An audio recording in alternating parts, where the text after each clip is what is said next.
respostas de processo. E retornos, né? Não? Esse nome.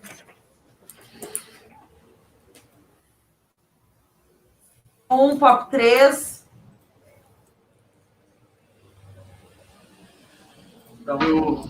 POP 1. A gente pensou também em poder renovar, né? Porque quem fez o auxílio antes não podia ingressar novos. No caso. Tipo assim, quem recebeu, e aí não pôde inserir novas pessoas. E aumentou muito a população em situação de rua justamente por não ter emprego e por não ter auxílio. Então, poder renovar, inserir novos, né? No auxílio emergencial. Abrir a possibilidade de novos cadastros. Abrir possibilidade de novos cadastros. A gente pensou numa outra questão aqui, porque, assim, quando a gente pensa em calamidade em 2021, a gente não tem como não pensar na pandemia, né? E acho que aqui em Porto Alegre teve uma situação que durante um período teve um local onde as pessoas em situação de rua que estavam com Covid positivo podiam fazer uma quarentena protegida. Só que durou muito pouco tempo, a pandemia segue e a gente não tem mais esse espaço, né? Já teve várias situações de usuários nossos aqui do POP 3 com Covid positivo e não tinha para onde ficar, né, e poder fazer uma quarentena protegida. Então, eu acho que isso é uma questão que faltou, né, e acho que seria importante incluir também. Não sei se cabe aqui também, gurias. Pessoal, a gente também estava pensando aqui, né, que a gente poderia inserir distribuição de EPIs, enfim, máscaras, não só a gente aqui faz, mas como é que isso está nos outros serviços, mas que isso fosse garantido, né? Sim. Não teve foco. De máscaras para os usuários acessarem os serviços, né? O pessoal está trazendo aqui que não tem esse recurso, então acho que é massa reforçar. Alguns albergues dão, alguns não. Mas não é alguns equipamentos dispõem, outros não, mas não é uma coisa estabelecida, né, pela política, assim. Isso é importante, né? E a gente poder garantir aqui, né? Deixar estabelecido na política, né? Isso. A gente pode colocar aqui. Ela está na sala de transmissão, tá? Ela usou um comentário aqui também, critérios transparentes para justificar a inclusão e ou exclusão nos auxílios emergenciais. Ela traz como sugestão? Critérios transparentes para justificar a inclusão. Tá, critérios ou processo de inclusão, né? Acho que puxa ela, não? Eu perguntei. O que ela disse? Pergunta para ela isso.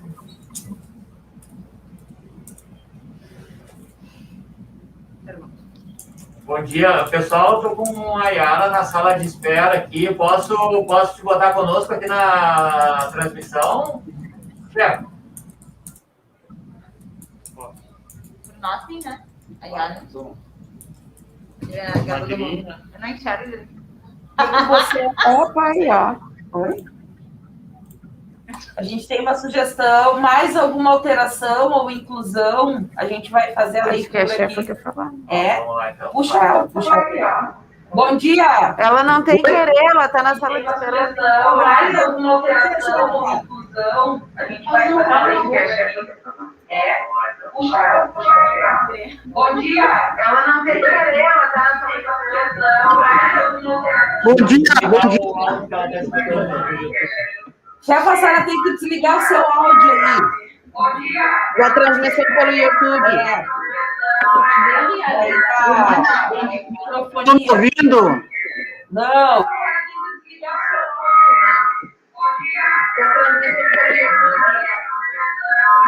Tá, e aí? O seu áudio do YouTube. E aí? Vocês estão me ouvindo? Sim. Estão? Tá, baixa lá. Não, é que tem televisão, tem tudo aqui. Isso. Tá. Bom dia, pessoal. Bom dia. Desliga a TV. Está funcionando? Bom dia, pessoal. É muito aparelho, é muita tecnologia pro meu. Eu falei, mas eu estava muito irritado. Agora tá bom, Sérgio. Pode falar. Não do caso. Deu? Deu? Tá tranquilo, então? Tá bem. Bom dia, pessoal. Tudo bem? Bom dia.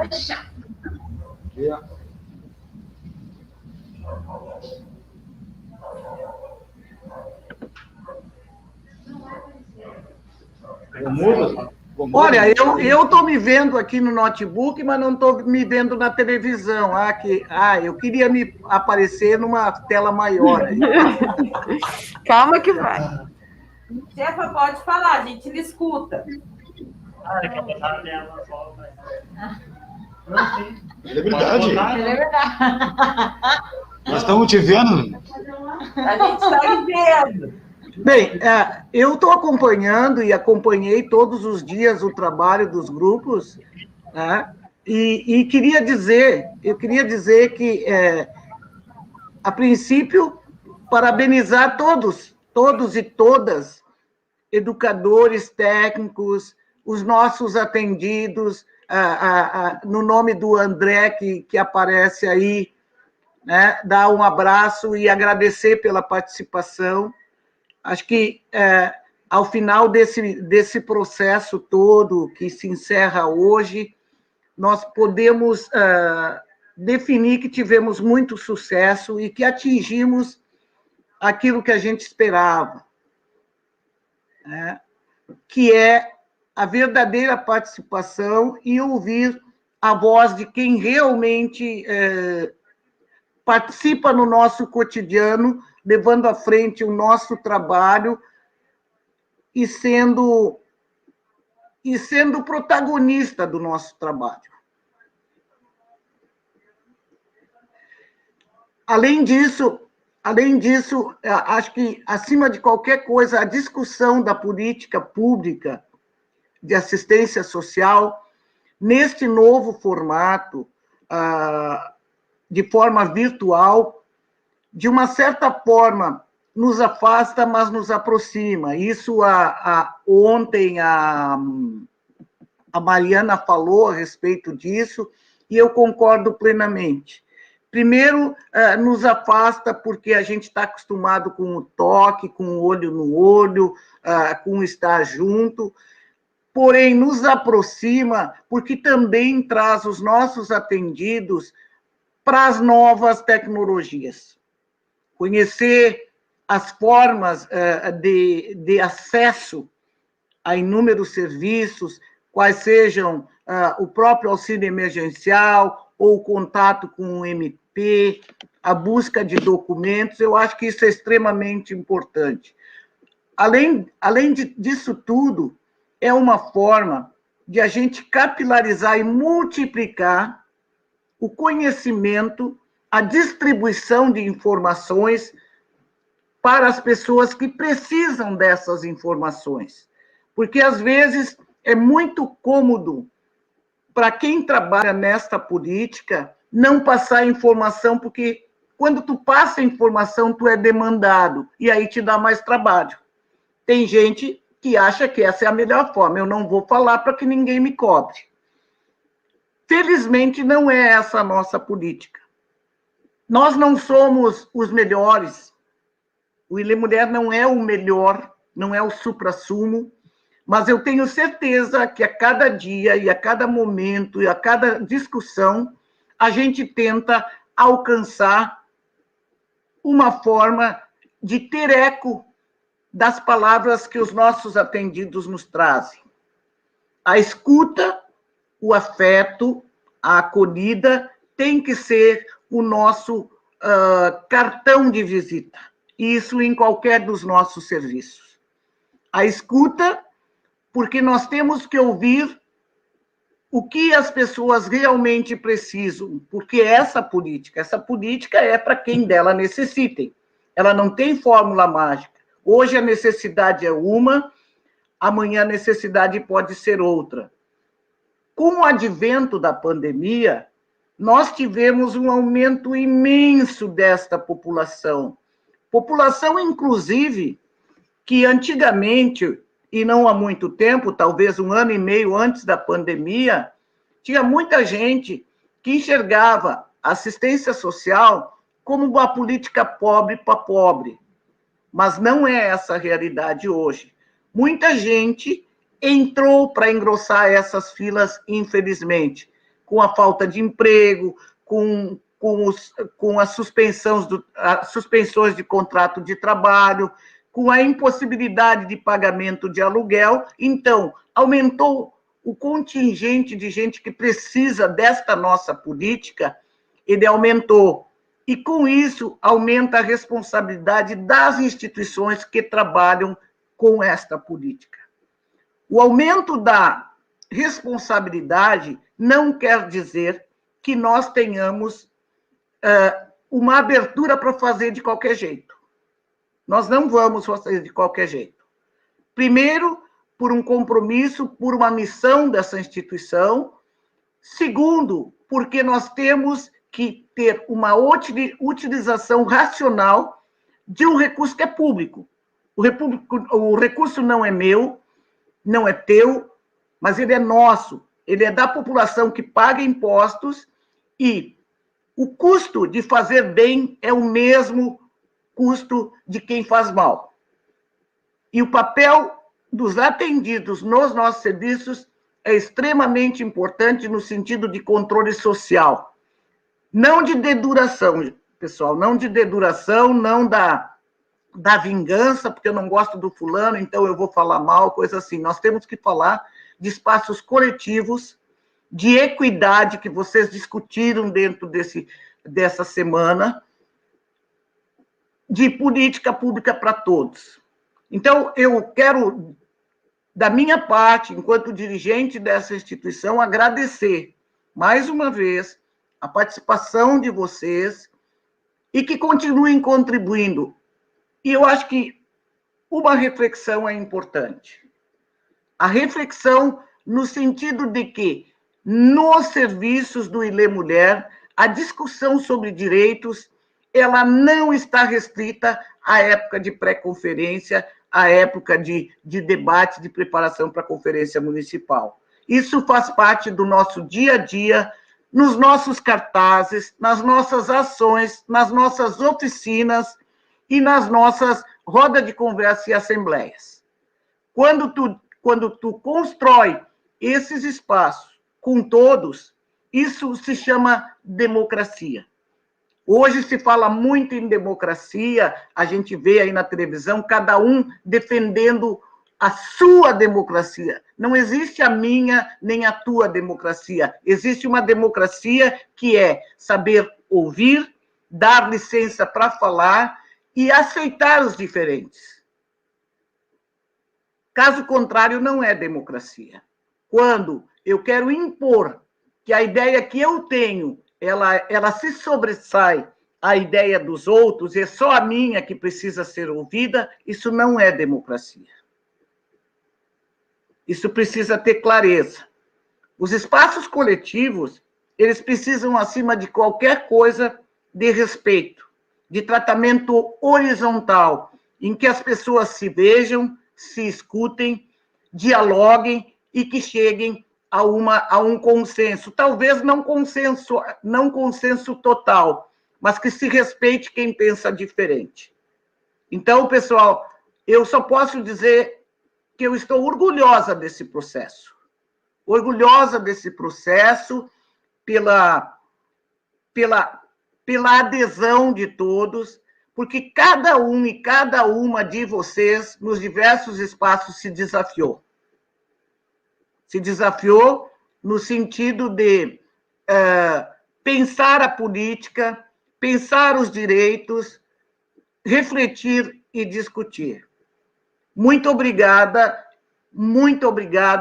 e muito obrigada. É só o que eu tenho a dizer, mas tem um recado. Nós não podemos parar por aqui. Nós precisamos resistir. Nós precisamos enfrentar os momentos em que é dito não. Mas o não, às vezes a gente ouve aqui, mas a gente consegue argumentar e justificar que esse não se transforme em sim para todos, não para alguns. Grande abraço. Obrigada pela oportunidade.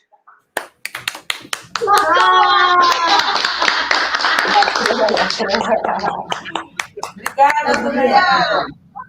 As gurias não adianta.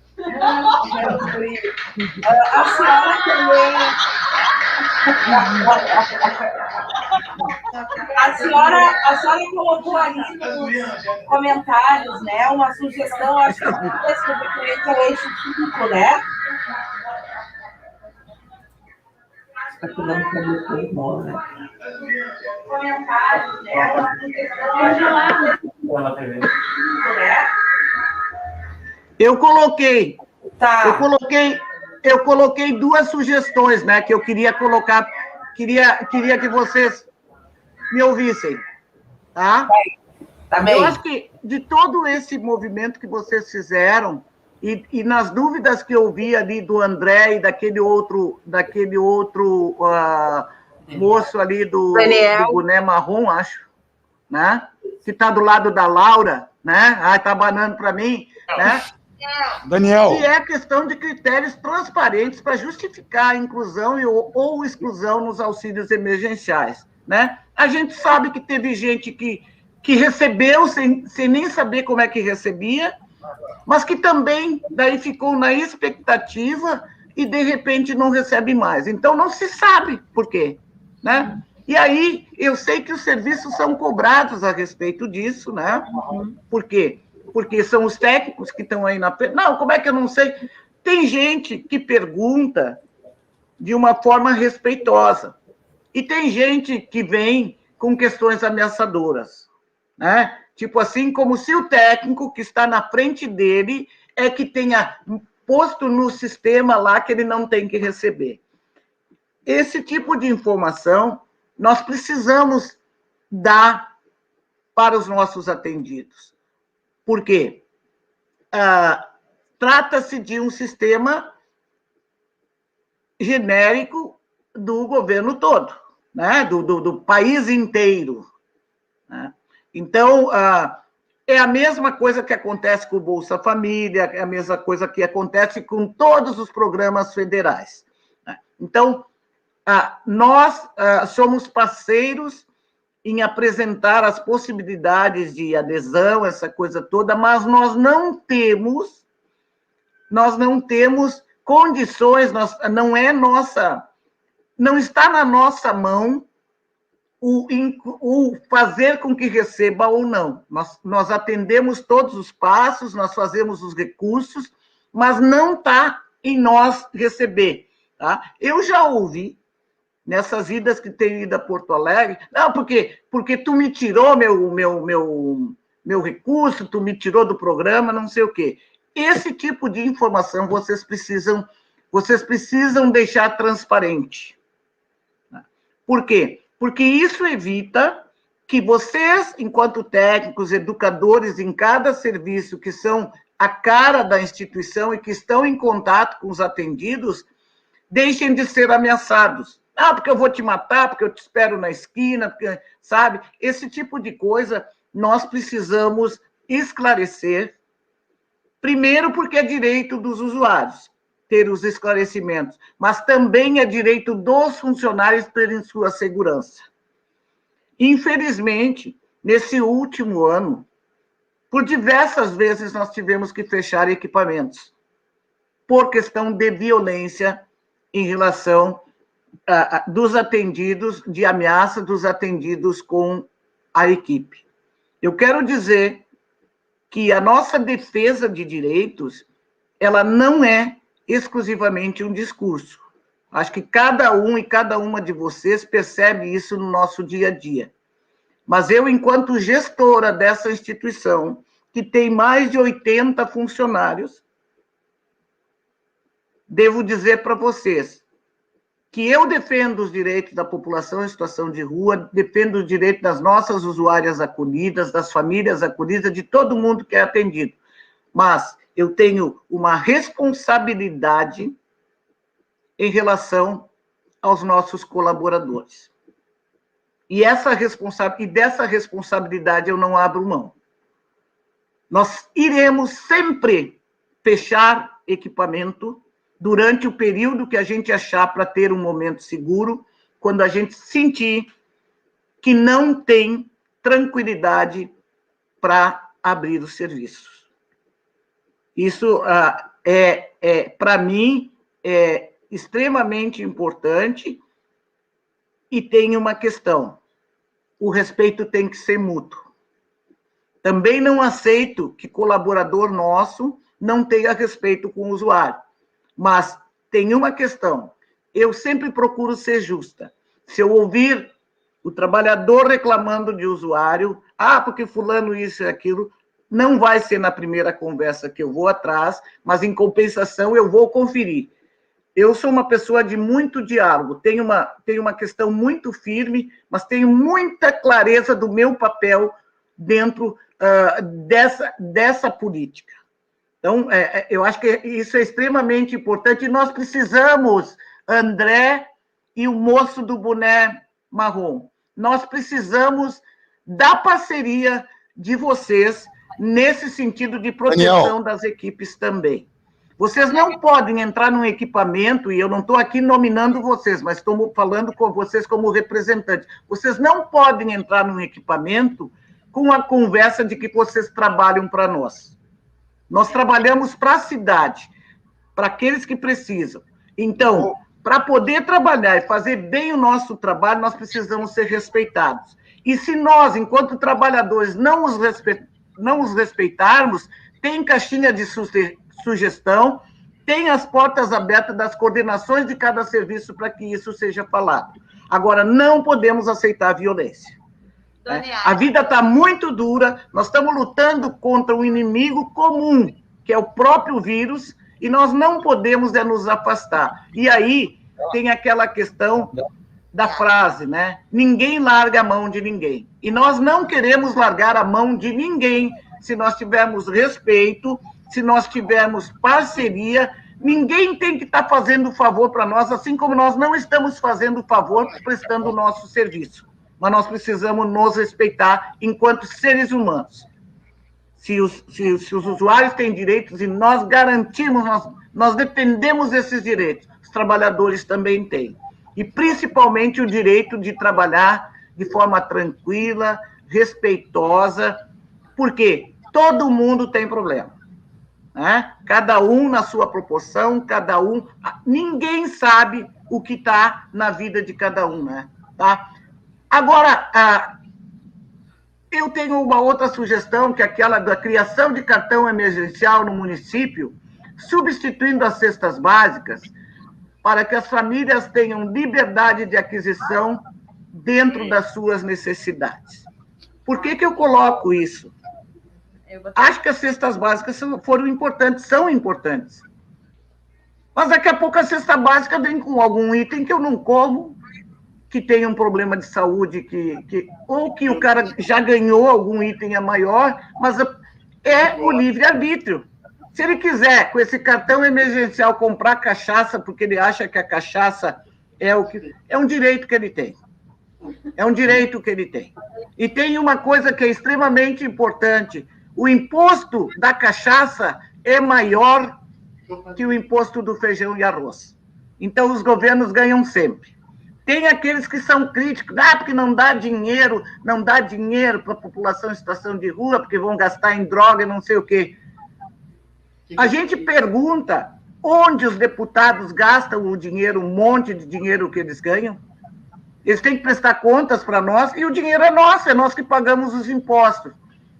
E eu quero dizer para vocês que existe, sim, uma discussão dentro do Conselho de Assistência Social, com a FASC e com a Secretaria Municipal de Desenvolvimento Social, sobre a criação desse cartão. É uma discussão que a gente tem feito muito pesada e acho que pode sair. Mas se a gente colocar aí como uma demanda, nós estamos reforçando. Nós estamos reforçando essa política e essa possibilidade. Tá, pessoal? Vocês deliberaram. Eu estou solicitando essa inclusão e gostaria, Vanessa, que tu submetesse aos demais grupos se aprovam essa inclusão, né? para não é uma vontade da Yara, né? Mas como a gente está dentro desse caminho aí do conselho, acho que tem algumas coisas que passam despercebidas, certo? Então, eu gostaria que tu submetesse aos grupos, né, nesse sentido, porque vai reforçar a luta, tá? Chega, eu já falei demais, tá? Já ocupei o tempo demais de vocês, né? E já agradeci de todo o coração, tá? Beijo. Tenho gente querendo falar, acho que com a senhora.